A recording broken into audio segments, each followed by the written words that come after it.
Assalamu alaikum. Марипа Мухаметовна, Элет көйгөй коому, сиздерге Аллах разы болсун. Мынакей. Жана 12:27-ге заявка тыштагыла дегенсиңер, тыштагам мен заявка. Бүгүн алып келип тышташты мынакей. Мондай 15 килограмм ойдан. Үчөө экен, 15 кило чыгат. Мынакей.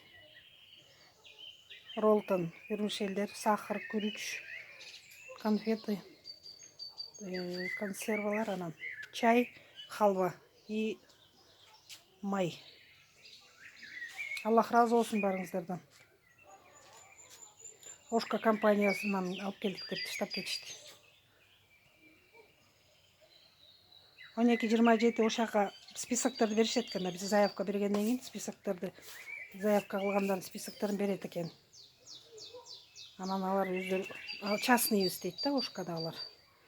Анан ошо список менен таратып жүрүшүптүр. Аллах разы болсун барыңыздардан, рахмат. Аллага шүгүр, альхамдулиллах.